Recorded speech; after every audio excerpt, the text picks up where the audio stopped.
So, welcome everyone to Convo on the Shore, episode 3. I'm back with my man Leo. Leo, how you doing? I'm doing well. How about you, man? It's been too long. Been too long. It's always too long. Yeah. I could do this every day, but Right? we got to work. Yeah, man. Just been so busy, man. Like I was saying, man.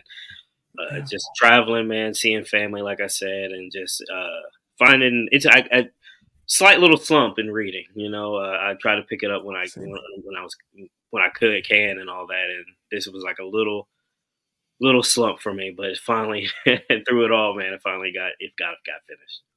Yeah, same here. I didn't read that much in the past weeks, only some short Right. stories. And yeah. It's always hard. I set some goals. I set 40 books for this year, but Yeah. I don't even have five, I think. Right. But yeah. So, like, beginning of the year for me, I was finishing one book a month. That was my it just Oh, happened it just randomly happened like that. So, like, by February, I knew I was, like, finishing, like, a book a month. So I was like, "You know what? Imma keep it up." And I think I yeah. broke my streak when it came to this last month. And Hmm. yeah, and now, like, I'm trying to overwhelm myself with, like, 2 different books right now. So yeah. So what are these two books you're reading right now? So, I just like I said, the After Dark was what I'm reading, and another one Yeah. is. Let me grab it really quick. I'm sorry, guys. Yeah. Um, it's called "This Close to Okay," and it's so far I've gotten through it. It's not bad. It's not bad at all. So this right Hmm. here. This close to okay. Yeah, Uh-huh. yeah. So right now I'm just it's kind of like a I won't say it's like a mystery, but it's like a I don't know. I'm getting into it. It's like a romance, and I'm not Uh-huh. too crazy on that unless it's like kind of like I don't know, like a mystery type of thing. But you know what? I'm gonna try. I kind of needed a you know after finishing Kafka, I needed a little kind of Yeah. reset when it comes to that. So like I said, I'm kind of putting 2 books on myself right now, and I'm kind of Hmm. pressuring myself. So we'll see. How I'm sure you'll make it. yeah. Better than me. I've stick to some short stories only. Men Without Women lately Okay. because Yeah. I wanted to really drive my car and Kino's bar and so on. And Right. yeah, Right. good stories, good stories. Oh But yeah. Most definitely. You know, I'm not sure if it's an event in the US right now, but we are having the Euros right now. Okay. And I need to watch a match almost every day. But we're getting close to the finals right now. And yeah. And this is Yeah. quite time consuming, 3 matches per day. And Yeah, I was talking to my barber, and I was like, "Hey, man, I would have wanted to get more into football. I wanted to get more yeah. into it." So I think was it yesterday or the day before yesterday? I was watching Netherlands and who were they playing? Netherlands and I wish I remember the other team. So the day before it was Netherlands, England. And at the Yes, weekend it was Netherlands, Turkey. Netherlands, England is the one I was like focused, Ah, just heavily focused on, man. And it's just, yeah. yeah. I wanted to get more into into Okay. football like that. I always wanted to, and I'm a basketball fan like through and through. So Yeah. yeah. But when any type of sports now, like it's just any if it's on, like I could sit there and kind of Hmm. get focused into Great. it, stuff like that. So yeah. All right.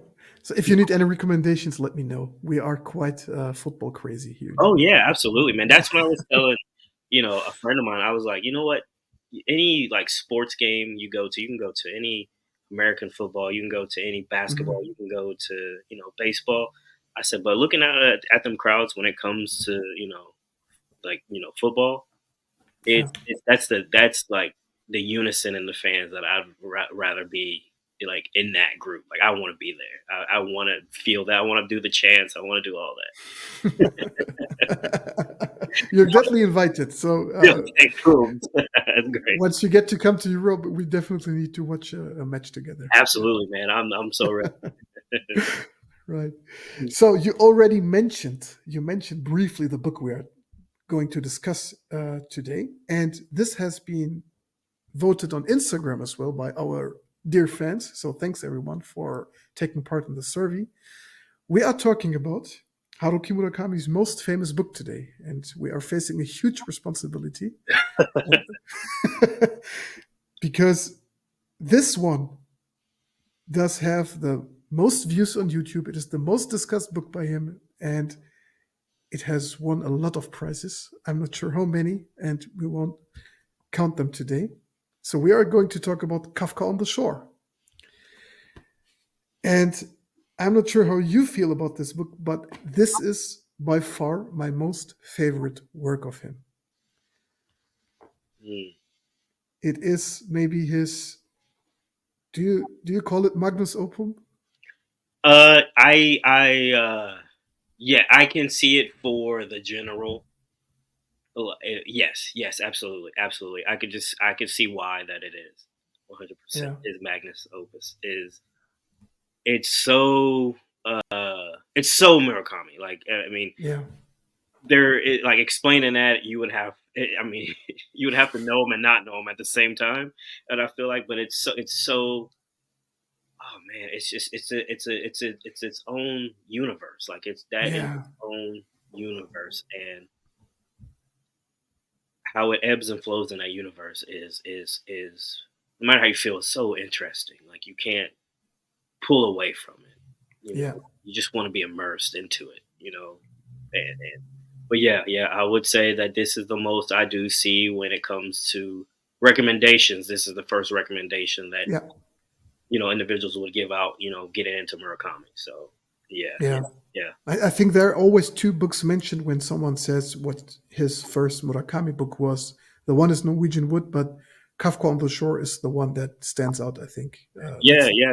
The yeah, duality, between yeah, the two. Yeah, yeah. They would either pick Norwegian Wood. I would say that one, yeah. And then Kafka. It's just the balance of asking somebody, what are you kind of into? What are you looking for in reading Murakami? So yeah, yeah, yeah. definitely. So before we dive a little bit deeper, we got to do our trivia today. Oh man, it's been a It's my minute. turn again. Yeah. So I got a question for you, but Uh, I think you know the answer. okay. Okay. So today's trivia question is: which was the first movie that is based on a Haruki Murakami novel? I have two in my head right now. Maybe three. Okay. Okay. Yeah. I mean, all right. I'm just gonna go on a limb. Is it Burning? No. Oh, Region Wood. No. It's not that. It's much earlier, much earlier. You need to go back so many years. Yeah. Oh man, I might be stumped on this one too. I'll give you a hint. Okay. It's a Japanese film. Okay, it's a Japanese film. And one more, it has been shot before I was born.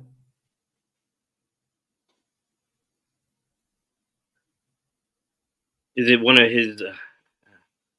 Hmm.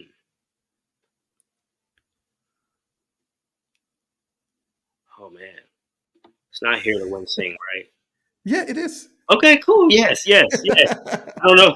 I don't know if I got it right, but yes. Yeah, it's Hear the Wind Sing has been released Oh in man. 1982, and Yeah, Hear the Wind Sing is also his very first book. yeah. It is a Japanese film. You can watch it online, but I can't exactly tell where because it depends on the country you're living in. Right. And yeah, I watched it last year, so it's available with subtitles, Okay. and it sticks very true to the original. Really. Right, so yeah, there's nothing reinvented or something. It almost feels like they just took the book as the actual script, right? And Yeah, I'm gonna have to check that out. yeah, so it hasn't aged that well, but it's a fun watch. Yeah. Yeah, so for everyone who would like to watch a true Murakami film, Hear the Wind Sing. All right, let's talk about Kafka on the Shore. Let's do it. So, what if you would need to briefly describe the plot? Oh, How would you describe it? I think that's a very hard part, but let's try. So I was just talking to my girlfriend the other day about it, and Mhm. I gave her a brief summary, and I think that brief summary took like almost like 8 minutes for me to a brief summary over it. I guess I just kept talking about it. So but I was kind of giving her spoilers about it, and just kind of more in detail about certain things I was like kind of talking about with it. Mhm. So we have a 15-year-old teenage boy who is not. He is this just deep thinker. Let me just say that, and he has a predestined. I guess this predestined just this life for him, you know, and Mhm. he's trying to escape that. And so we go with this young male running away from home, Yeah. and he has changed his name to Kafka. And I'll just leave it at that when it comes to individuals want to get it, because it's a doozy. I recommend, definitely do want people to read it, but it's so let me keep going. And then on the other side of that, like we're getting like multiple stories in one, and kind of like just intertwined. We Yeah. get our next character that we do get is an aging man, and he's not able to read or write, but he's able to speak to cats. Yeah. And then when I told her, her that, she was like, "Okay, oh man, this is going into some uncharted territory for me right now." So I don't know. I said, "Stay with me here, stay with me here." But yeah, and so those two characters' two lives are intertwined with other minor characters, and so we're just going back and forth between those two, Yeah. and we're thrown into this universe that is, you get like I said, you get excuse me, I didn't what was it, know it skips my mind right now. What was his name again? I'm sorry. Uh, the old man or Yes, Nakata? Nakata. Yes, Nakata. So Yeah. we're getting him.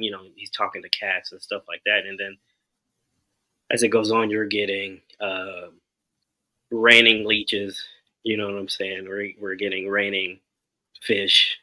So Yeah. we're in this like world of just fantasy that blends in with just deep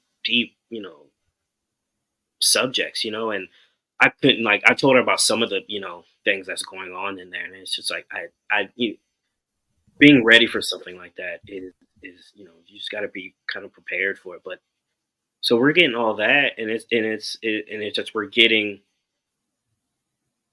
it's slow. The pacing's slow with it, Yeah. and so we're just sucked into this just place of, you want to put it down, but you can't at the same time. And Yeah. without, just like I say, without giving spoilers, it's just so it's just that in like, God, like 400 some pages is Mhm. this beautiful just Christian up and downs of just I can't, man, it's hard to explain. I can sit here and just kind of, without giving any spoilers about some of the stuff. We're just getting this world just Murakami built of Mhm. just yeah, just I don't know, man. I feel like I just keep rambling on. So Yes, it's yeah, just huge creativity in this world, right? yeah, yeah, So, it starts with the conversations at the very beginning when Kafka is being introduced, right? So he has this inner voice that is talking to him, which he calls Crow. So that's like, I think it's more his brave imaginary friend he has, and he encourages him to take the next steps. So at the very beginning, Kafka is escaping from home because he is thinking of a prophecy he has, which tells him you gotta kill your father. right, And Crow is the one who encourages him to, tells him, "You are the strongest 15-year-old boy in the world." right, Yeah, and to escape this prophecy, Kafka just leaves his home and heads to Tokyo. And what I especially love is that it makes a cut at this point and then switches to Nakata. And the thing with Nakata is he has a very interesting story, right? So he Yeah. can talk to cats. He acts very childish, while Kafka acts very mature for his age. Right. And this is the first thing the reader tries to find a connection between these two characters. But still, every story moves just forward independently from the other plot. And this is what I loved from the very beginning because still we have two characters in the same book, but they have very, very independent nuances while loosely being connected. And this is something really difficult to do. Yeah. No. Yeah. And like how he put these two characters together, and like you said, you brought up Nakata. I love how what I really loved about that beginning with him is showing how he got that way, or before you even know how he wasn't able to read or write. You were getting this passage of during the war, and Yeah, you're getting I really love how he did that. Is you're getting like accounts from like the yeah, teacher in like the where she takes all the kids to the out into the forest and they're picking mushrooms, and like you're just getting this word, like it immediately hits like that, all the kids just drop, yeah, and you're like in your head it's just like, yo, what's going on, it's just like it's not so much at the same time, but it's like, yo, you're really hitting the, like in the next couple of chapters, you're getting this like background of all these kids dropping, just randomly just fainting, and yeah, so it's like during World War II and all this, and you get the passes from the teacher, and who's just seeing all these kids passing out, and you're getting the accounts from like, oh, they're like the military talking about it as well. yeah, So in that, it's like you're sucked right in yeah, understanding why these children have all passed out, and it's so just mesmerizing. yeah. Yeah, yeah. It's like a report, like a documentary. Yeah, yeah, yeah. Especially how it's written out. Like it's yeah. Mm. They're telling that's a section from Nakata's childhood, and it explains why he is acting like he is acting right now. Right. And but what he also does here is he takes another event from World War II in Japan and tries to process a trauma like he just did in the Wind Up Bird Chronicle, for example. Yeah. So it was not the first time he was putting segments of the war into one of his books. And I'm not sure if we can talk about this right now, if we shall do it later, but for me, this is also a sign of how he tries to connect the old Japan with the modern Japan. Like Nakata stands for the old part of Japan, and Kafka is the new generation taking over right now. Right. Right. And it's funny because he does do that in like multiple books too. But in like he was born Mhm. in 1949, so it was Yeah, post war. So he was probably Murakami was probably seeing things from the post war and then seeing how things like moved on in yeah, after. So it's really interesting how he does that. So yeah, there's a couple books where he does just put that in there, and so it's like it's very descriptive, and it's very like you might think that he was stationed somewhere and just kind of just knew about all this stuff. So yeah, yeah, he definitely has that duality between that, like you said with Nakata being pre-war or during all that, and you know, Kafka being, after that, like new things are happening. You know what I'm saying? Like, technology is getting better, and it's yeah. like moving forward, So yeah, yeah. Mhm. So you just brought up a good point. Duality. That duality is present through the. It's like a almost like a red lead going through the novel, right? So Right. duality, and these characters meet this duality all the time. So, for example, Nakata, when he's tracking cats, he always meets these strange creatures like Johnny Walker Yes. or like Colonel Sanders, which are, I think, symbols for Western media, which took over in Yeah. Japan after the war. But at the same time, Kafka is visiting libraries and tries to get an insight on older literature. Right. So the interesting thing here is the old character meets all the new standards, and the young character is facing, so let's say vintage stuff, right? Right. Yeah, that's something I really liked about this. So all Yeah, the yeah. symbols and And like reading like Kafka's like an old soul, you know. He's yeah. like you say, he's going to the library. He's deep diving into like Beethoven and all that. Hmm. And so yeah, yeah. And then like going to like you said, Western is like great to bring point. Like next thing like the Johnny Walker, Yeah, man, how to explain that character, and it's like Murakami's great, like and like, but he added like an element over of like kind of like a horror kind of element in a way, yeah, in like several in a few pages, and then it's over, and it's very very man, I just keep saying the same thing. Like it sucks you in, and like you're reading those pages, and you're getting this character Johnny Walker. I think Johnny Walker is a whiskey, a drink, if I'm not mistaken. yeah. It's the whiskey label. Yeah, yeah, yeah, yeah. And so you're getting into these pages, and now you're getting Nakata's following a cat. He's trying to find the cat, for somebody, for a family, and next thing we're seeing, he's a dog is taking him to Johnny Walker's home, and then you're getting this element of just like a thriller almost in like Yeah. couple pages, and it just added this element of just surprise and just like intrigue with that. And then like after that, like it sets stuff, sets Nakata in motion for his what his destiny is, what he Yeah. what he sees as his destiny to do. He doesn't know, but he knows there's something he should be doing, and he just Hmm. day by day he is just going through it.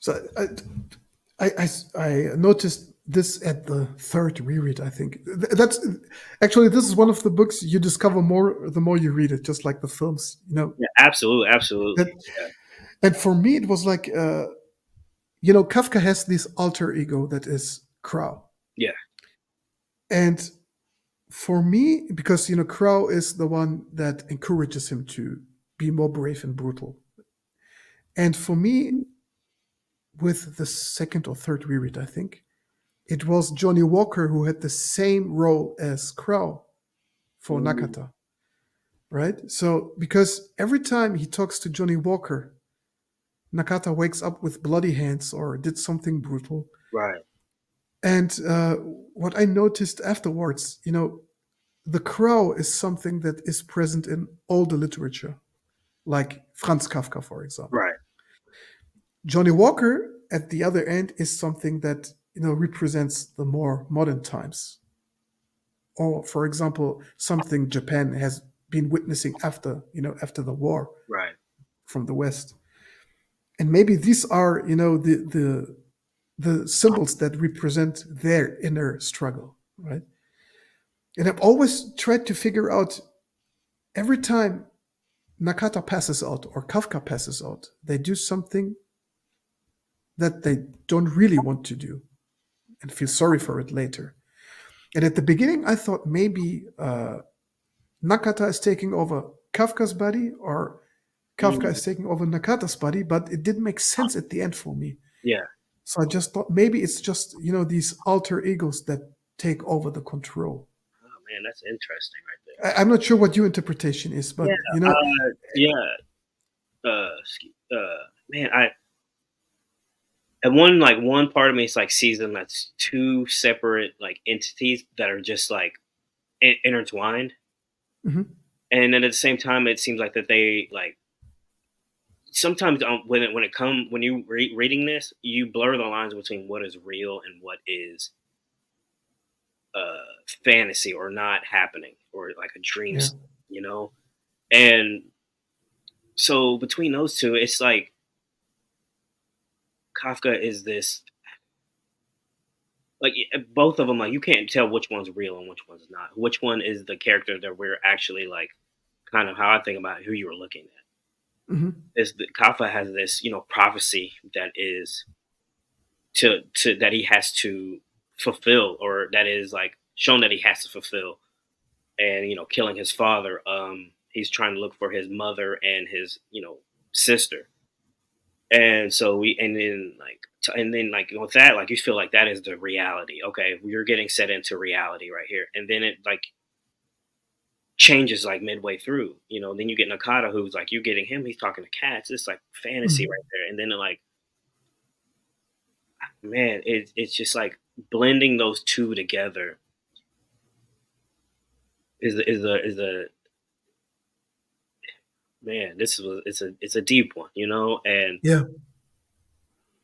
so yeah, no, that's a good point that you bring up. I didn't really think about that too much. I just seen them as just two colliding, just mountains, two colliding Mhm. things that just destined to just intertwine, and they didn't interact with each other, So, but it just Yeah. seems like coming in and out of reality for both characters, and you are in this dream state where you're just reading this just fantasy, and Mhm. you're deep dived into it. Yeah. And you know, we've talked about 15 minutes right now about Kafka and Nakata, and this would be already a lot of interesting stuff you can talk about. But the book reveals even more. It goes further and further, and the creativity doesn't stop here. So once Kafka reaches Tokyo and visits the library, he meets another very interesting two characters. And I mean, a book with Nakata is already sufficient to be a masterpiece, Right. but we get another awesome character in addition, and that's Oshima, Yes. right? So, Yes. uh, I mean, Oshima and Nakata are simply awesome, and they are in the same book. So this is a freaking masterpiece, right? So, so we get to meet Oshima, who is working at the library where Kafka is spending most of his time when he enters Tokyo, and I'm not sure how we can describe Oshima because he is just an awesome, awesome guy. Yeah, yeah. It's a laid back, also like a book like by itself with Oshima would have been like great too. Like if he ever wanted to do Yeah. that. It's a laid back, complex character, with him, Mhm. and he works at the library, and he's just like this clean cut, press shirts, press khakis, just individual, and you know, a great help. You know what I'm saying, and it's just it's very smart, very very smart, very intelligent, and I love the scene. I love the part when the two women come in there and they want to, they said there is no women's bathroom in here, and that sets up like that, like and like reading it again just for the second time, I forgot all about that. And Yeah. so what is revealed, I won't spoil it for anybody. What is revealed, like Oshima like gets right, rights with them, and like it's just what is revealed with him after that is like just again like for the second time reading it, just mind blowing again. But Mhm.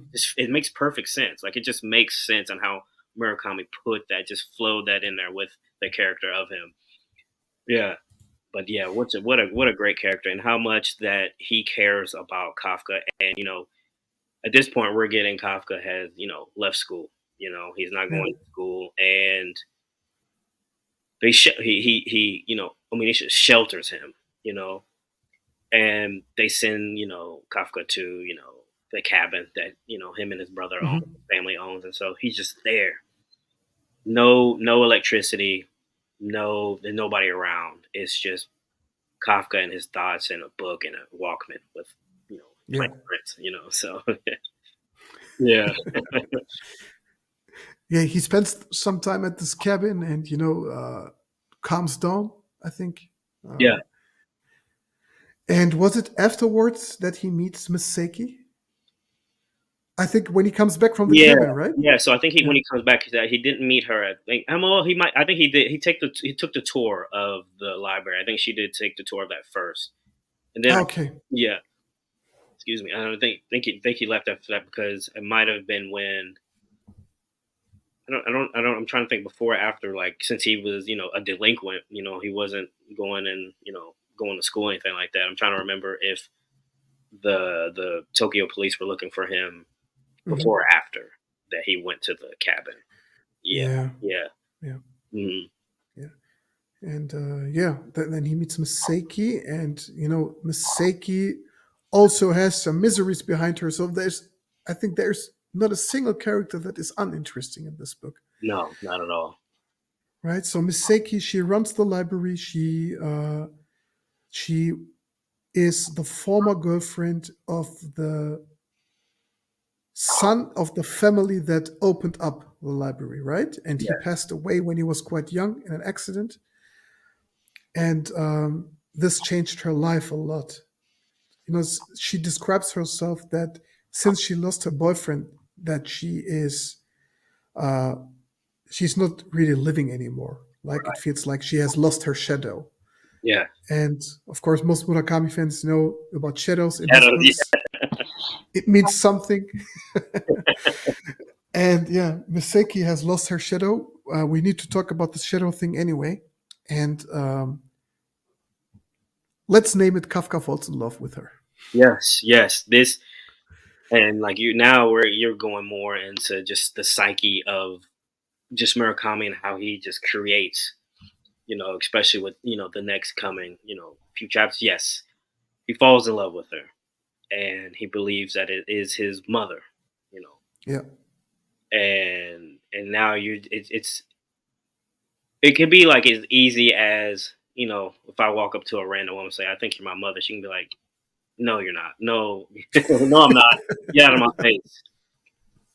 But how Murakami writes, like, it's not as simple as just no, you're not. No. No, I'm not. No, and like now we're diving into like, and then like beforehand, not to get too off track. Like I said, like we were talking about how it starts, like he's looking for his mother and his sister. Yeah. So in the earlier chapters, we're getting another character that is introduced that he meets on the bus, leaving, running away. That he, Ah, yes, yes, yes, yes, yes, yes, yes, that he yes. believes that I don't even know. I don't think he believes as much as like he believes, Miss, Sayaki, if I'm saying it right, as his mother. He just like calls her his sister, Yeah. and they go on their little escapade that happens, and so he's throughout the the novel he is in contact with her, just checking in, and so he meets her and thinks, she could be my sister. Yeah, Sakura, right? Yes, Sakura. Yes, yes, and Yeah. so Yeah, yeah. and their lives get intertwined with one another, and just so yeah, but yeah, yeah. Get back on on track. It's like we're introduced to Misaki, and like you said, she is this highly, I would say, respectable person. But you can see with her, Yeah, she she is. is, yes, Yeah. you can see with her that Yeah. something there's more to her. You can see like behind it all, that she is just not there. Mhm. Not she's here, but she's not here. If that makes sense, she's a Yeah. million miles away, and she, like you said, she has gone through, losing her, her boyfriend. I think it was a war crime that had happened, and she had lost him. And it was turns out that it was an accident, and they weren't looking for him, and it Yeah. ended up getting, And so yeah, it's her whole world is just crumbling down. And so after we're getting Kafka coming back from the cabin, like I think he finally meets her, and so he goes up to her office and talks to her multiple times, and yeah, yeah, and so like he's like fixing her coffee. He's like, well, he gets so yeah, okay, I remember now how it comes up. So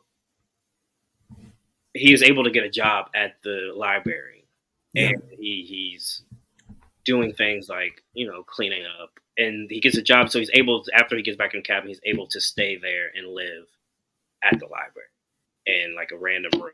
And so he's just doing all the so he's opening up in the morning time. He's like cleaning, making Oshima, I can't say it, but making him coffee and all this other stuff, and just doing that and just reading throughout the day.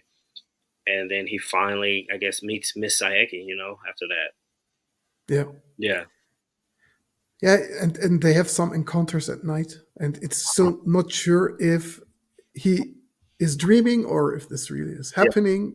I think it's really happening because I mean she has a half shadow only, so yeah, maybe she's wandering around at night, and yeah, you yeah, know Kafka feels a little bit older than he really is. So yeah, Yeah. I think it's really happening. Yeah. Um, so we have the Miseki character. We have Oshima. We have Kafka. We have Nakata, and still we have another good character entering the scene. Maybe you know who I'm talking about. I think you were talking about oh man, I'm bad with names. Nakata's friend that he meets Yeah, on the way. exactly. Yes, yes. Hoshino, yeah, the truck Ocean, driver. yes, yes. Yeah, and you know what is? I mean, Hoshino is a cool guy. He's a truck driver and so on. But I think it's a very touching plot point because Nakata at the very beginning, he touched me on a different level. I felt sorry for him because he said, "Yeah, when I was a kid and I lost my speech and I lost my mind and my parents were very strict with me and they started to be angry with me. That's something that really made me sad, Right. right?" And just as a little trivia for you, here in Germany we have a YouTube channel called Rocket Beans TV. Okay. Rocket Beans TV is a platform where you can watch like live let's plays, games, and they Right. also do book discussions. And in one episode, they were discussing Murakami, and in particular, the host was talking about Kafka on the Shore. And he said to his co-host, "Hey, let me read you a passage from Kafka on the Shore." Right? And he read the passage where, at the very beginning, Nakata introduced himself to the cat. What was her name again? Otsuka. Atsuka, not Goma. Yeah, Goma. I think Goma was the cat he was looking for, if I'm not mistaken. yeah. Yeah. He was looking for Goma, and he Yeah. talked to Otsuka, Okay. and he told Otsuka, "Yeah, mom and dad were very strict with me, and they were angry. Everything was very difficult." And the guy in the live stream started crying because he Really? was so touched. Yeah. Yeah, and this host is one of the coolest chill down hosts in the whole show, and this book broke him. So he started crying, and yeah, what touched me on a different level was that Hoshino, despite being this truck driver that Right. normally has a, I think, normally has a cold character in other books, he really tries to understand Nakata. He Yeah. cares about him. Yeah, he tries to help this old man in his situation, and that was a friendship that really really touched me. Right. I don't know how you felt because Yeah.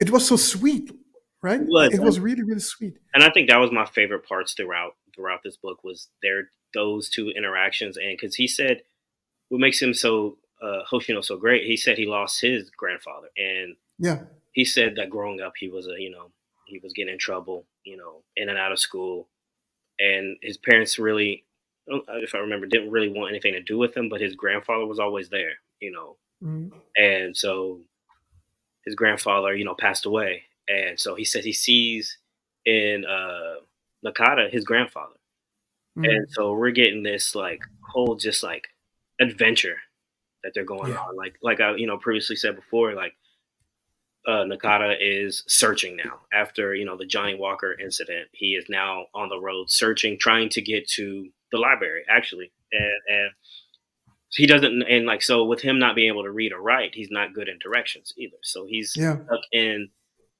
a part of Tokyo to where he only knows like maybe like a mile or two back, and so now he's like now before we get to Hoshino, he's riding with different people in the car trying to get to the place, and so every person that he comes across, he's like touching them, and or yeah, he's dropping off a piece of him with them, so you get another truck driver that is like mesmerized by this man, by Nakata, mhm, and you get like these two girls who is like working, who are like, you know what, we'll help you out, and we're going to or one of our other workers is going to so and so where you can ride with him, and the guy wasn't like too happy about it, but by the end of their little small interaction, like it's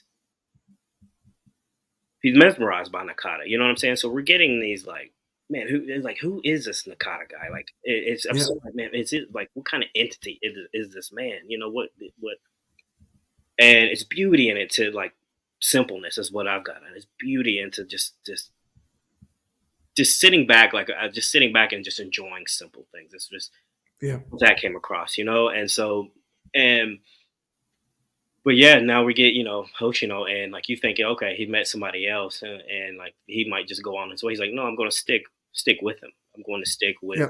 Nakata, and now we're getting into like more of the fantasy with the entrance stone with The this. entrance zone, Yeah, exactly. Yeah. yeah.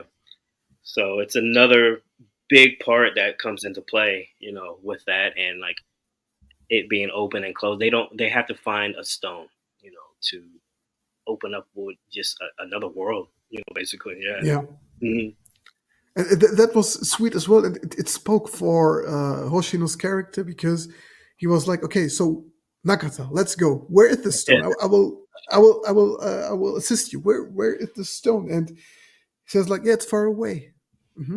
And where? Yeah. I don't know.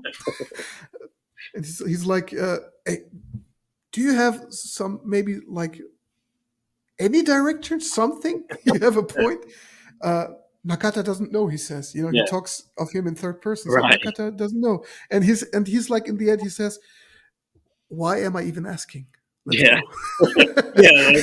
So I think all Mikado knows is like we're just going to go across the bridge. That's all I know is just a bridge. Yeah. Yeah. Yeah. So there's also again this sweet humor, right? Yeah. So despite all this blood and violence in the book, you still have these passages that make you laugh. Yeah. And that's the Murakami cocktail, right? Right. So you can't put it into one particular genre. It's not possible. It's and Kafka on the Shore is the best example for it, I think. Yeah. Yeah. Once it builds you up, I could say with this book, it builds you up, and then like the next chapter, you are getting that kind of the humorous Yeah, Nakata sleeping, for almost 24. And he slept like the first time he felt like 36 hours or something like that. yeah, And you're just getting, Hoshino just going around town, and yeah. all that. Yeah. Yeah. Same happened to me when I first visited the US. When I came back, I slept for 22 hours. So Really? because of yeah, There's so much going on it's there. I probably won't blame you at all. 12 years ago, I was on a hero's journey, which ended like it was not a hero's journey. So it was for my former job. We visited Vegas, right? Right. And I missed my Now I can first definitely flight. see. Yeah. Yeah, I missed my first flight from Berlin to New York, and Right. then I would need to switch, from New York to Vegas. Yeah. So I went to Berlin, which is around 3 or 4 hours from my home. Right. I was sitting in the train trying to get my flight, and there was an accident on the rail track. So Oh we had no. a delay of 3 hours, and it Right. was exact the time window I spared for myself. I said, okay, if I be in Berlin 3 hours prior, I Right. will be fine. Nothing can happen. And the delay was exactly 3 hours because we had an accident on the Oh track. no. Right? So I missed my flight, and then I had to rebook. I flew from Berlin to Los Angeles. Mm. No, sorry, from Berlin to Frankfurt. Right. So I stayed in Germany, Uh-huh. and then from Frankfurt to Los Angeles, and then from Los Angeles I took a bus just like Kafka. Right. I took a Greyhound bus, to Oh, get to Vegas. yeah. I can. I ran out of money. My credit card was blocked, and my boss was already in Vegas, and he couldn't help me out. So, yeah, when I arrived there, I slept for around 22 Yeah, hours, I think. there's probably nothing else I'd want to do either but close my eyes and not look at anything for a while. So, Yeah, just a short story yeah, because man. this came into my mind because you said that Nakata slept so long. Yeah, But if we are already talking about sleeping and staying awake, we can do a short commercial break. yeah. Uh, Leo, do you have any impression what we are talking about today again in our commercial break? Talking about more, what is it, the teas? Yeah, it's a booster. The booster. Okay, yeah, So yeah, yeah, we're talking about Focus Labs, yeah, our very very appreciated partner from Austria. So Focus Labs produces boosters that you can drink before going to the gym or during work if you need to focus on something for a long time, and if you are tired and had a hard night, or if you're planning to read for 5 or 6 hours. Just drink a little bit of Focus Labs. Um, it has no artificial flavor, only natural ingredients like green tea. And you just take 2 scoops into 500 milliliter of water, mix it, drink it, and enjoy it. And for everyone who is interested, just check out the links in our description. Visit the Focus Labs shops and enter our code, which is Haruki Murakami Art 20, and get 20% off your order.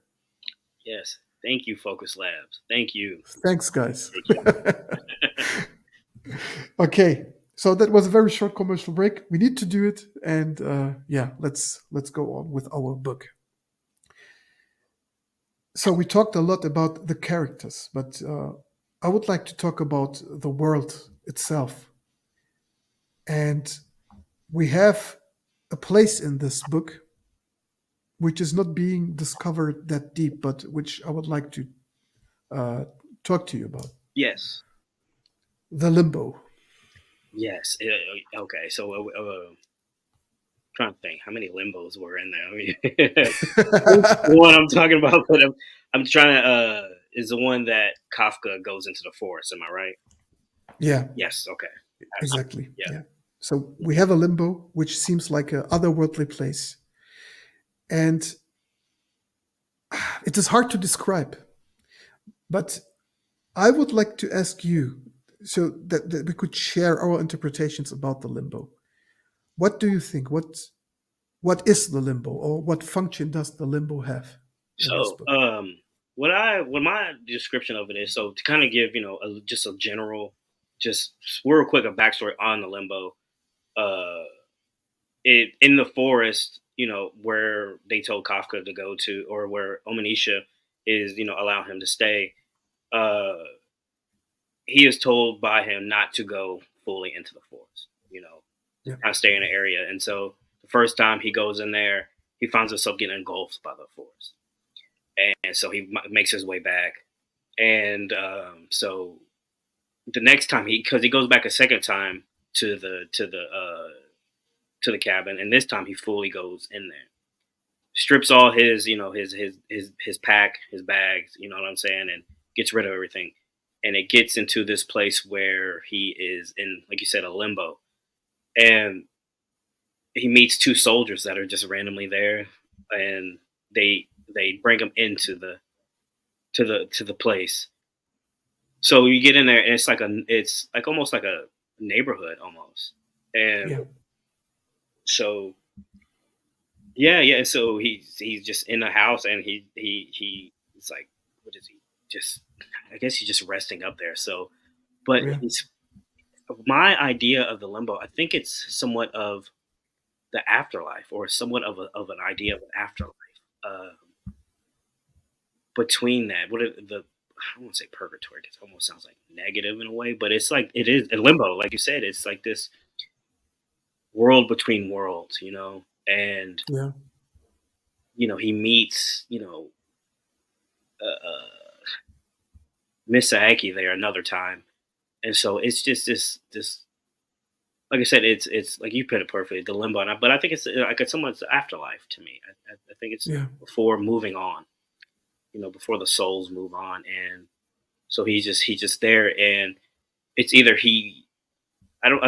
If I remember, if he wanted to stay, I guess he did kind of want to stay there, but he needed to live. You know what I'm saying? And so he's still engulfed in this, like, Miss Sayeki. Is this my mother? Is this that? And he even ask her there. And if she's her mother, and basically it's never. Murakami's great at it. It's never telling if it is or not. yeah, Her interpretation of it.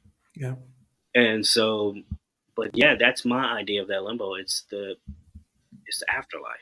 It's the place you go to before they move forward, move on. In there, yeah, I think it's that limbo, and I think Misaki was able to move on in that realm with knowing that to move on with her life because she I think after her boyfriend died at that moment in time, yeah, she was able to find that out in Kafka. and she was able to Mhm. finally move on with herself. And it was his like her moving on is Kafka needed to move on too as well. Mhm. And this preordained destiny that he had right there doesn't have to be Mhm. that. He can. It doesn't have to be his fate. And so so it's just that limbo that, like as you said, that just the afterlife. You know, Yeah. souls aren't able to move on yet, and then I think it was finally able for her to move on, for him to move forward. Yeah. Mm. Yeah. Something I've been thinking of as well. I have a quite, my interpretation is quite the same. Yeah, The thing is that, I gave up finding a lot of answers because, the author himself said, don't try to look for a solution right. in any of my books, because he said, you know, what he witnessed is that European or English readers always were asking questions like, what does this mean? What does that mean? And he said the Japanese readers never ask because it's normal in Japanese Mm, media, books, let it be mangas or animes, that something unusual happens. right, It's normal, and we don't ask for it. So, but here I think I have some sort of explanation like you do. right, So I also think that this is some sort of interzone, or maybe the gate to the afterlife. And I found some similarities between the characters that act in the limbo, right? And I think it somehow explains the logic within this unlogical world, right. right? So, as you named it, you said, regarding the accident of Miss Seki's boyfriend, that Right. they mistakenly said that this was a war crime or some sort of war crime. Yeah. Um, and when Kafka enters the limbo, he can see two soldiers. So maybe this is already the link. And same for Nakata, who had this incident during World War II, um, that this was the point he entered the limbo, and he also acts like he's having half a shadow only, Right. right? So he's not the full person he used to be before, and that these three characters are able to move between the limbo and the real world.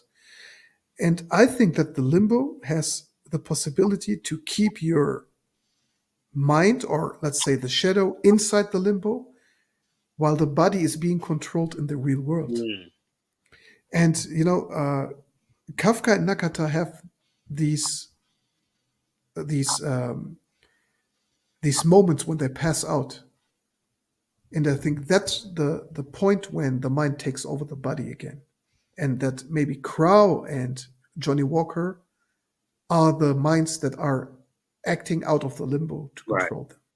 Yeah, and same for Miss Seiki, who says she has lost her shadow, and she's only able to control her body, and maybe she feels complete again when meeting Kafka, who shares the same fate, that he is able to enter the limbo. Right. I know it seems a little bit twisted right Yeah. now, but Yeah. this is what I got out of it, Right. right? Yeah. Okay. No, Yeah. I definitely like that. One thing I wasn't like really thinking about too much, like when, because it only when Kafka passed out, earlier in the book when he found the blood on him, that was not really too much explained. So I kind of Mhm. myself moved on from it, Yeah. and then like also too, I'm trying to remember whenever Nakata passes out, it just says that he fell asleep, or he did that, or he just woke up. It didn't go into like much other detail about him falling asleep. So it could be anything and nothing at all too, and Mhm. so yeah, that's very interesting too, that this state, that limbo place, and we're not stuck in there for like a long period of time either. We're only there for, Yeah. I guess, two of Kafka's chapters. Yeah. So he's really just there in and out, and it's a place that he doesn't need to be there. It's just Yeah. not like, yeah, it just doesn't need to be there. So yeah, it's very interesting. But yeah, I think like you said, before the afterlife, or in that realm of that area, just like you said, man, perfect. The limbo, of the before moving forward, moving on. Mhm. The Twilight Zone, maybe. Twilight Zone, yeah, we can use that one Yeah. too. And what also leaves a lot of room for interpretation is the title of the book itself, Yeah, Kafka on the Shore. I mean, it's mentioned in the book. You know, Miseki has this song which is called Kafka on the Shore, but maybe it's a little bit more than that. yeah, yeah. So we're getting, yeah, about like the actual name of the book. There was a painting of, Yeah, was it her boyfriend that was on the shore? If I'm not mistaken, if it was him, and it is. Yeah, yeah, yeah, yeah, okay, and it's yeah. just like the dual, or not the duality, but like the connection between the actual, the boy on the shore and Kafka himself, and Hmm. it just all like, man, it's just, I don't kind of explain it. It's kind of, it's all just connected, and it just all falls into place with him and her boyfriend, who was, killed. And it's just like this painting of a boy on the shore just looking far off, and we're getting Kafka having dreams of, Miss Saeki at, Hmm. his age, and he's seeing the silhouette of her just looking at the painting, and it's Yeah. how he dreams of her at that age, and all this is just you know warping, just, of these characters. We're just seeing them. Man, like, I can't explain that even, more. Yeah, It's difficult, right? yeah, Yeah. yeah, yeah. Same for me. Yeah, yeah. It's difficult to explain. But you named one interesting thing, and that's as you said, her silhouette is Yeah. looking at the painting, and maybe this is just another symbol or sign for her shadow that is elsewhere, and that her shadow is looking back at the painting every Yes, time, right? Yeah. So yeah, and of course we know that Murakami has a huge appreciation for Franz Kafka. yes, So and yeah, I also I've watched a video that was 1.5 years ago by a very appreciated YouTuber, AJ McDonald, okay.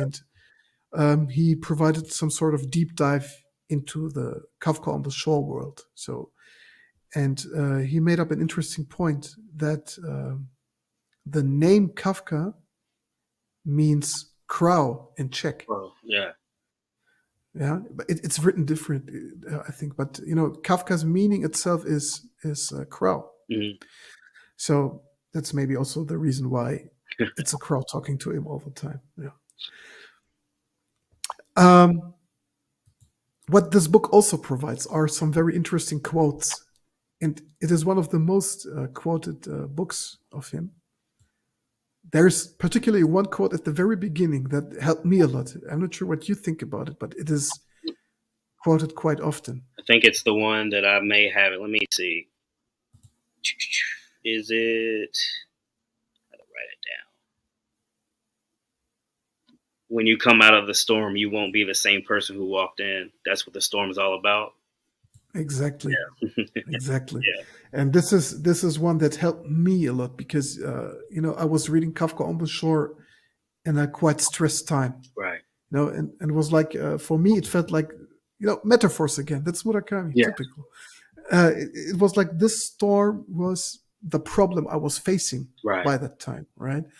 And it was like you won't even be sure, in fact, whether the storm is really over. You never know. Did I reach the final stage right now? Did I solve the problem?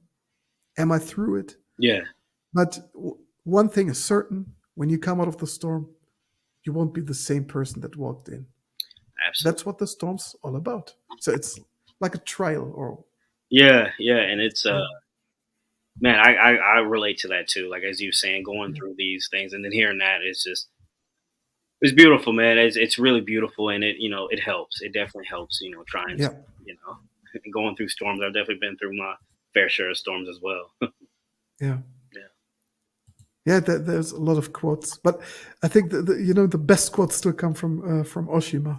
Like yeah, things things outside you are projections of what's inside. what's inside is a projection of what's outside. Yeah. Yeah, great book, great book. Oh man, this is a. It is great. It is great. It is great. I've had. I mean, if we can get to the, only thing I don't know. I don't know if I want to. I don't want to, say anything bad about the, but say the pacing with me is a little bit too. It was too long, I guess. That's the only thing Okay. to say differently about it. Sometimes I was Hmm. in and out. That was the only thing that I could say really about it. And I think in the next probably I would say I would need to read it again. This is my second time Hmm. reading it, and I love when like you read something over again and you're like you said earlier about getting things that you didn't remember and then it finally clicks with you again that this happened, this is great. And so I had a Yeah. lot of that in here. It's heavy, it's very heavy, very very Yeah. very heavy. And uh yeah, like I said, like the only thing with this one, the pacing with me just kind of had me in and out. Which passages would you, if you could, what would be the passages that you would like, take out of the book? What would I take out? I understand the first part of some of Kafka's like parts. I would kind of Hmm. go in and out of with it, like him going to the what's it called was great. The cabins for the first time, and him getting there the Hmm. second time. Just some of his like pacing through it. What his story was, I would kind of cut some of it out a little bit. Like I love his story, but some of it kind of like I would say it was just like a team going through something, and I was just kind of in and out of some of his story sometimes when he was just going Hmm. through certain things, and some of it felt like that he was just, and like I said, like just like a team going through, their issues, Yeah. and I would say like some of that, like I didn't like, I was just kind of like, okay, let me just kind of, I'm ready to move on, from it, but other than that, like. It's not my favorite. I would say this isn't my favorite, but I could see why after finishing this, is man, just world renowned. Hmm. Yeah. Mhm. Exactly. Yeah, I think also that there are some passages that could be a little bit shorter, um, but these are not Nakata's passages. They are all located in Kafka's passages, I think. Yeah, yeah. So I don't any of Nakata's. I don't feel because I wanted to see what his like ongoing thing was with Kafka. It seemed like when like his something over with him, it just felt like for another few chapters, I didn't need to kind of like Hmm. read anything else from him right away. I just wanted to see what Nakata is going through right now because it would Yeah, end after something. It was like, well, man, what is he going to do next? And then yeah, Kafka was like, it's like, man, it was like I won't say a breeze, but it was, I won't say not a drag, but in between, it was just so, it was just going at its own like slower, just like walk pace. And yeah, but that's where I give Murakami his praise too. Even though I didn't like some of the things, it just he was able to walk you through it yeah. like slowly to like the. I don't even know what the climax of this book would be. There was like so many for both any character. Several climaxes. Yeah, Yeah, yeah, yeah. And so he slow walked us, through this. And I'm very grateful for this. If yeah, I like it, but yeah, like I said, the pacing sometimes is kind of just like, all right, what's the next thing that's going on right now that I, was, looking forward to. yeah. Yeah. Definitely. Um, there are many things we can talk about this. But I'm not sure if we do justice to the book by talking only 1 or 2 hours about it. It's Right. difficult. I mean, you could talk a whole week about this Oh, book, you but telling me. but if you would need to name your most favorite character in the book, Most and favorite I think here it is very difficult because there are many great characters. But who would be your favorite? You know what? It might be. I do like Oshima a lot, but I think Hmm. Hoshino. Seeing his growth within like you're getting a new character, which could be like that could throw people off in a book, like, Hmm. especially, like, you already introduced all these characters, and then, like, someone's coming in, like, God, like, 20 chapters later. Hmm. How he is written into this book and his development between, like, the middle of the book to the end was is, like, he's my favorite, and I really Hmm. like, when he's, you're getting, I guess, uh, what's his name is in his, like, 20th hour of sleep, and you're getting Yeah, just going around town, just picking up more clothes, going to go out, going to eat, going to bars. And so yeah, we went to this one, I think, the coffee shop, and he's talking to the owner of the place, and he was like, "Who's playing right now?" And he's listening to, was it?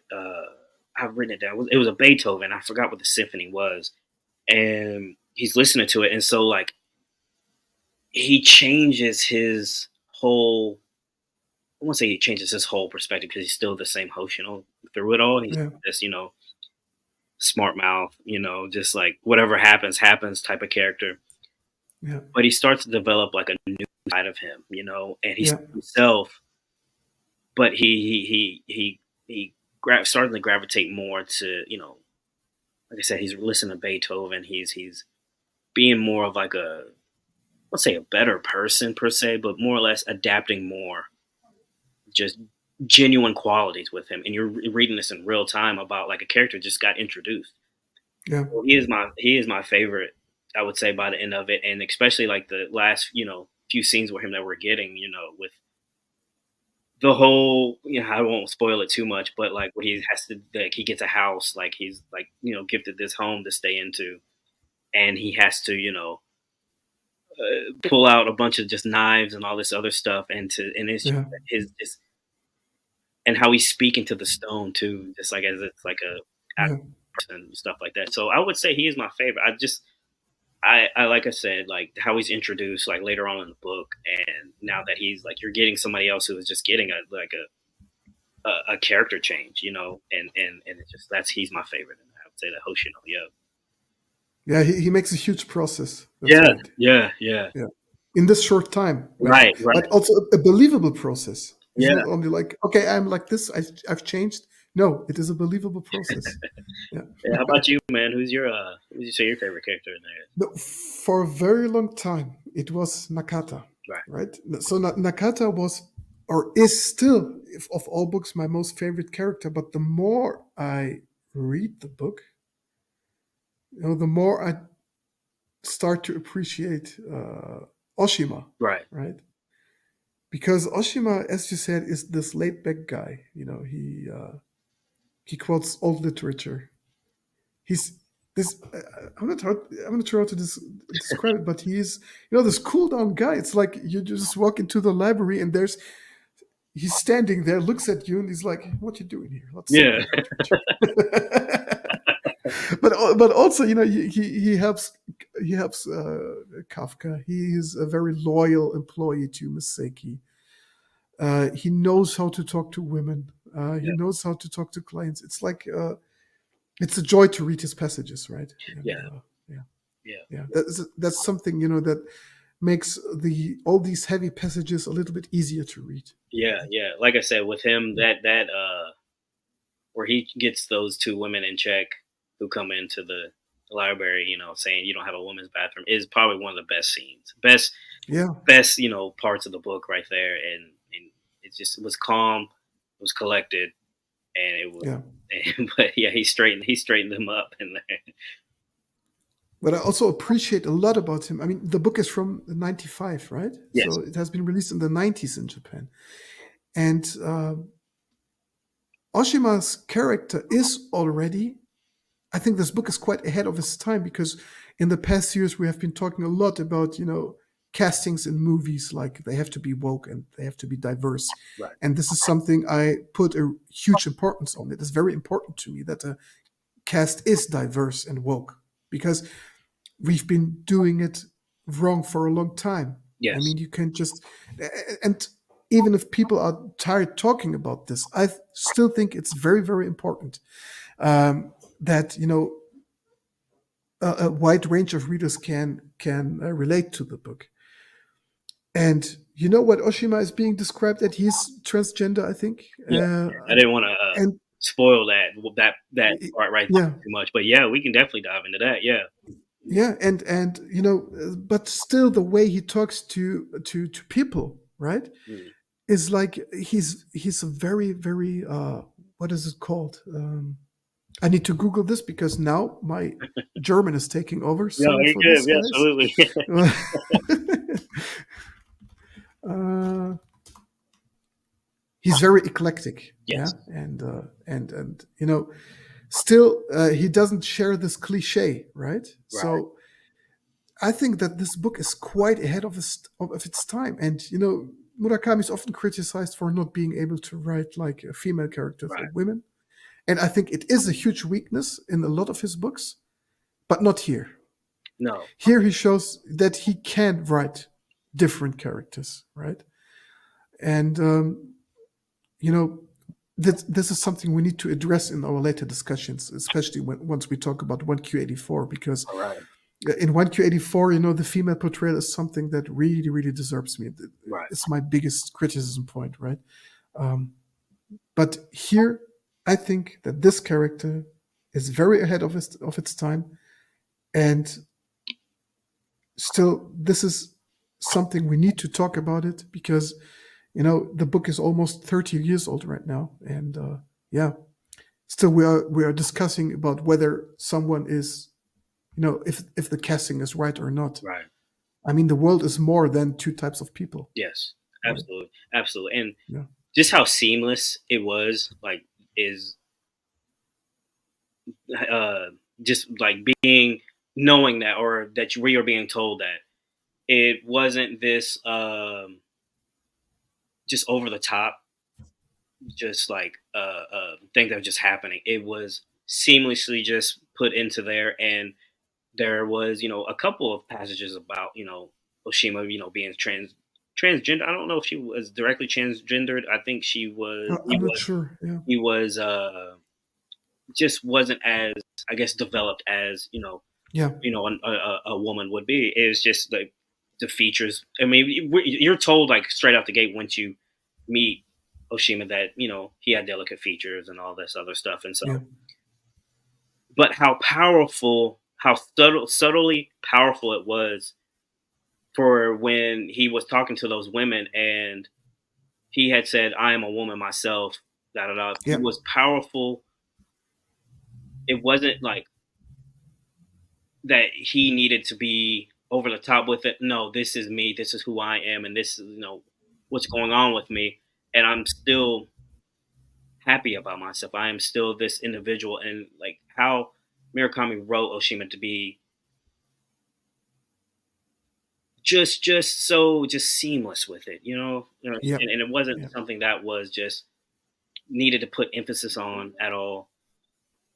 But you could tell Oshima was proud, proud, yeah, yeah. very proud, Exactly, and still like exactly. always, questioning things, and that's Yeah, why that he is also a great character in itself, because like it's somebody that like, man, I could just look at and be like, I can look up to that individual and be yeah, like I said, like he's just a powerful, powerful person. Just like you can tell by the presence and how yeah, he speaks, how he maneuvers, and yeah, it was like a subtle bomb drop, but at the same time you just saying, okay, all right, and and just how he spoke about himself to Kafka and being confident in himself, speaking to him about it, and it shows like given like, and also too like with a character like Kafka, like I won't say he just goes with the flow, but things happening around him, he's able to allow things to happen around yeah. him too, as well. Exactly. And this world building that with that, and how Murakami just allow these things just to happen without any pushback, so much Hmm. allows this world to just flow. Yeah, And it's so it beautiful. flows. Yeah, it's so beautiful. But yeah, man, like yeah, you're exactly right. You're exactly right. What a great character. Yeah. It's just that's the perfect example of how you write a believable, diverse character, Yes.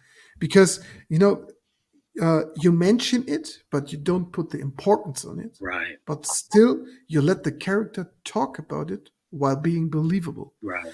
And it's like you have the perfect example here that this character is not being characterized through his gender or through his identity, but simply through what he is, how he talks, and how he addresses things. And this is something I really loved about it. And that's, a huge portion that a lot of screenwriters can take Yeah. if they want to write a believable character, right? Right. Yeah. Yeah. Simply awesome. That's, that book is, for me, it's just greatness, Yeah. right? Yeah. It's a lot. Yeah. It's just a lot of points, a lot of plot points, a lot of just you can take just anything out of this and just equate Yeah. it to just every day. Like you say, came out in 95, Yeah. and 95. you can just apply this to just any and everything. And yeah, no, this is great. This is great. Even though, like I said, like I might be disappointing people that it's not my favorite, but this Yeah. is just a its own world into itself, and you're just diving into just like its own universe, and it's just yeah, yeah. I'm sorry, not 95. He started slowly working on it, but it has finally been released Doesn't much later, yeah. I think 2002 in okay, yeah, Japan. okay. I was making sure. Yeah, okay. I thought yeah. And now I should have known earlier, because 2 years ago I've uploaded a documentary called "Celebrating 20 Years of Kafka on the Shore." Right. So yeah, but I'm sorry, guys. O two got 2002. But still, that's ahead of its time. Yeah. When did all these discussions started? 5 or 6 years ago. Right. Yeah, yeah. All right, so let's reach our rating. It's time for the rating. Okay. Let's rate in cats. We're rating the cats. Okay. Okay. How many cats are we rating this out of?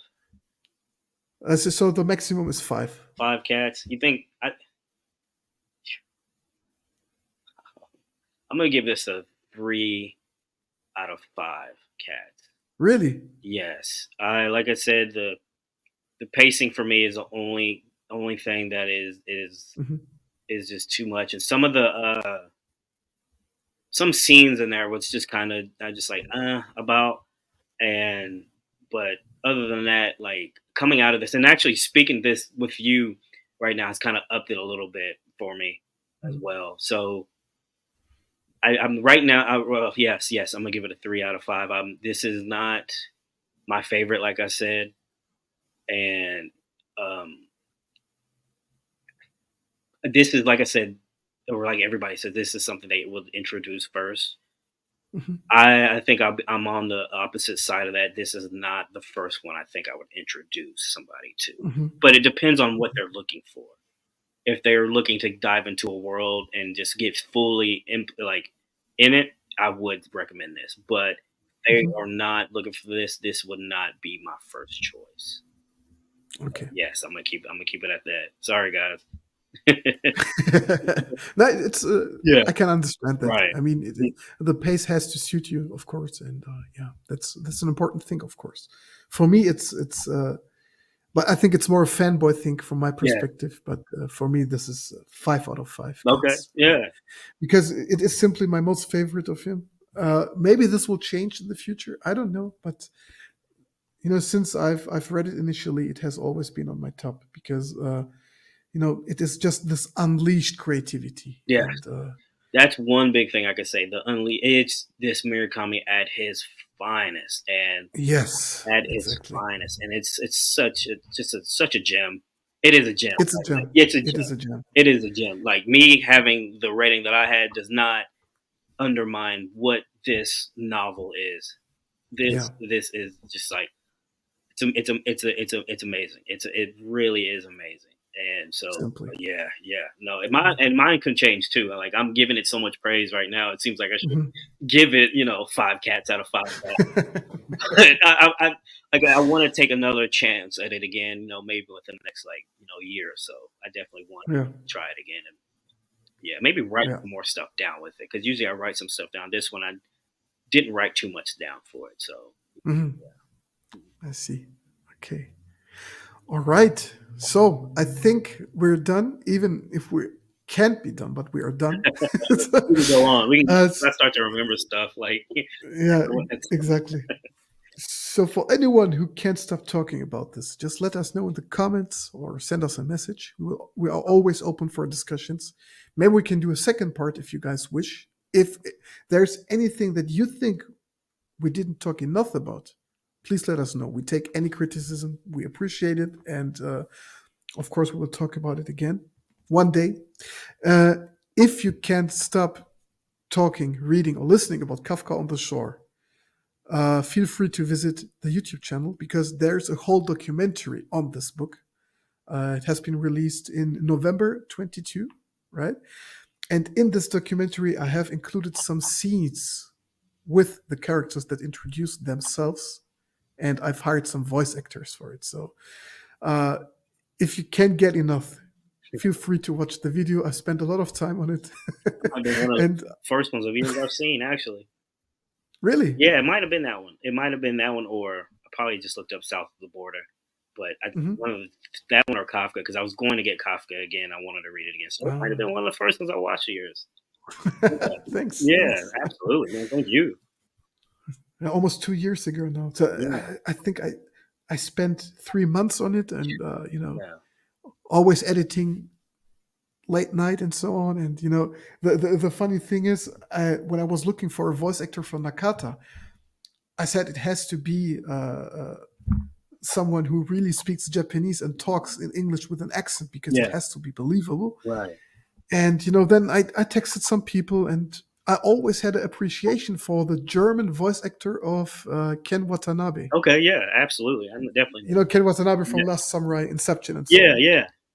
But this voice actor, it's a Japanese baritone singer who lived in Germany, but he has retired from voice acting, Right. and he's in local politics in Tokyo right now. Uh-huh.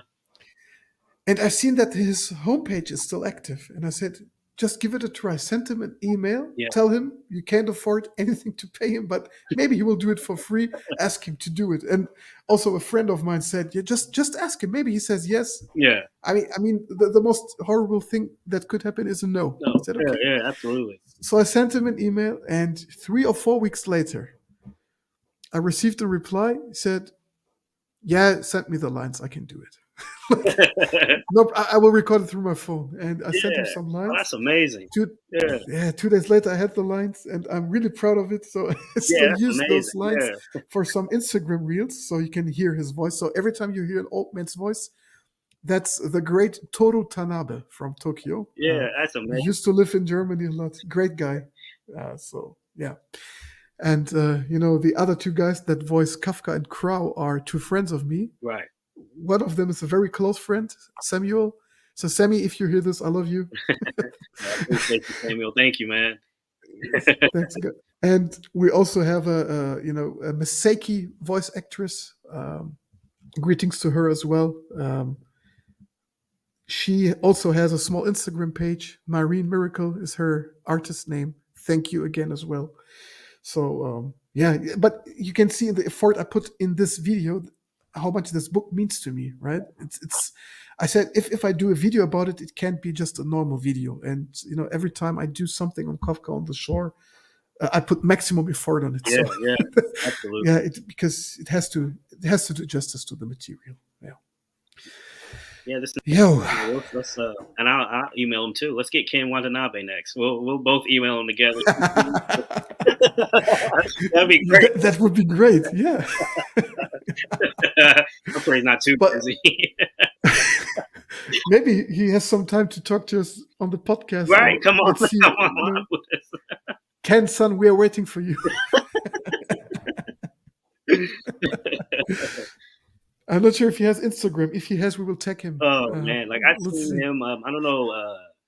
One YouTube channel that I'm subscribed abroad in Japan. He Mhm. does.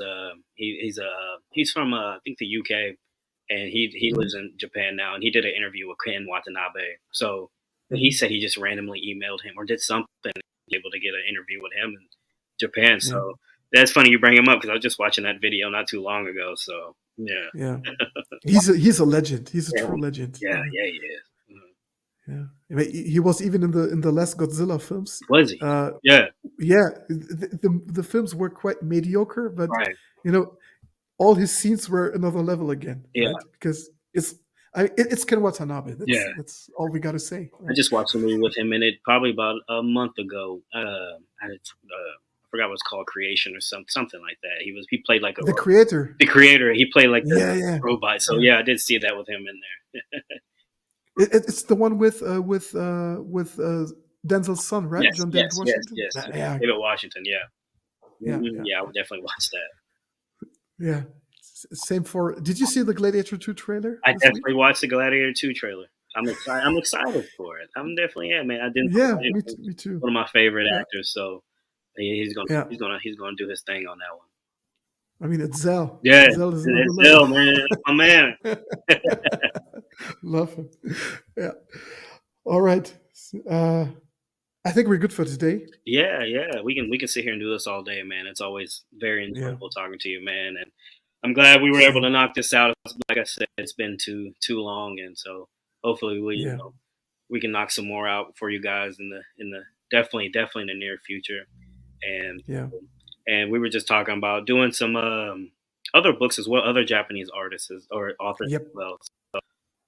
I'm definitely down to do some more different Yeah. authors, and I got one of my favorite books that I'm excited to do a video with you about. So let's definitely do it. That's cool. We'll try. Yeah. Maybe we can try to put it out in August because I will be away in September. Okay. And yeah, maybe we'll have some time. We'll try our best. Yeah, we'll try and, our best. if you need more content, do not miss to visit us on Instagram. Absolutely. So Leo X Hunt, and on my part, it's haruki.murakami.art. And we'll try to keep you entertained. I think we're doing good. Yeah, think too.